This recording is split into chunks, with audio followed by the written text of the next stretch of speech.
यह कहानी है शरद और उसके परिवार की, जो उत्तराखंड के एक छोटे से गांव में रहते थे। शरद के पिता राजवीर भारतीय सेना से 1990 में रिटायर हुए थे।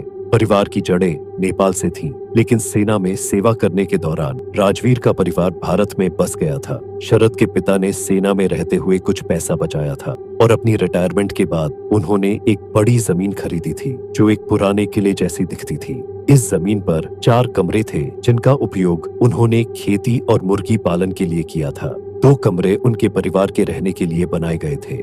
शरद की उम्र तब 6 साल की थी और उसका एक बड़ा भाई और एक बड़ी बहन थी। भाई 8 साल का था और बहन 10 साल की थी। उस समय उनकी यह संपत्ति बहुत ही सस्ती थी। केवल 50,000 रुपये में उन्होंने यह जमीन खरीदी थी।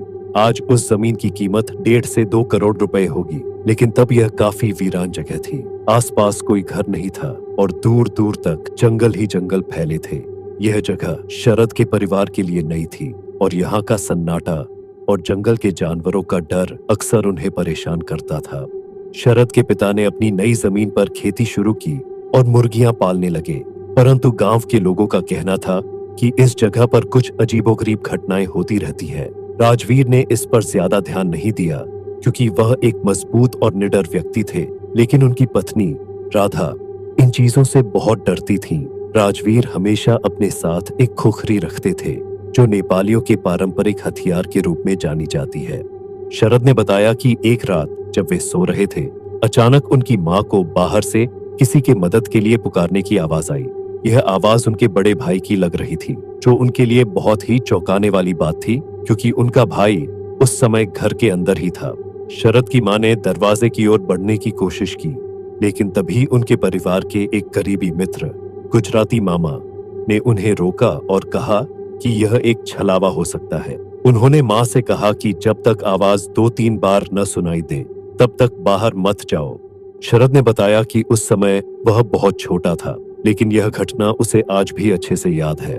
उनकी मां ने गुजराती मामा की बात मानी और बाहर नहीं गई, लेकिन इस घटना ने परिवार के सभी लोगों को हिलाकर रख दिया।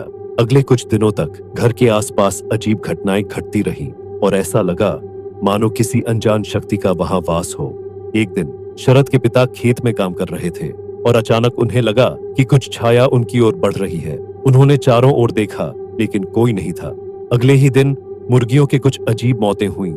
कुछ मुर्गियों की गर्दन मरोड़ी हुई मिली और यह देखकर शरद के माता पिता को लगा कि शायद कोई जंगली जानवर उनका शिकार कर रहा है।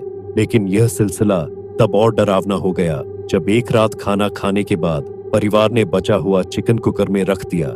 सुबह जब शरद के पिता ने कुकर खोला तो देखा कि चिकन गायब था, लेकिन कुकर में कोई निशान नहीं था कि उसे खोला गया हो। ऐसा लगा कि किसी ने उसे बिना खोले ही चिकन चाट लिया हो। यह देखकर पूरा परिवार बहुत डर गया। शरद के पिता को यकीन हो गया कि यह कोई साधारण घटना नहीं थी, बल्कि इसके पीछे कोई अदृश्य शक्ति थी। उन्होंने तुरंत एक तांत्रिक को बुलाने का फैसला किया। तांत्रिक ने जब घर का निरीक्षण किया तो उसने बताया कि यह जमीन शापित थी। यहाँ कुछ साल पहले एक स्थानीय नेता की हत्या हुई थी और उसका शरीर इस जमीन के नीचे दबा हुआ था।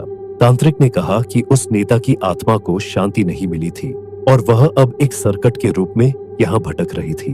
तांत्रिक ने परिवार को चेतावनी दी कि अगर वे अगले 6 दिनों में यह घर नहीं छोड़ते तो उनकी जान को खतरा हो सकता है। शरद के पिता ने बहुत सोचा और आखिरकार इस डरावनी जगह को छोड़ने का फैसला किया। परिवार ने गांव के एक सुरक्षित इलाके में जाकर बसने का निर्णय लिया। तांत्रिक की मदद से उन्होंने अपने नए घर को शुद्ध करवाया और वहां शांति से रहने लगे। लेकिन शरद और उसका परिवार आज भी उस डरावनी रात को याद करता है और उस अजीबोगरीब घटनाओं से सिहर उठता है। यह कहानी भले ही अब पुरानी हो चुकी हो, लेकिन शरद के परिवार के दिलों में यह यादें हमेशा ताजा रहेंगी।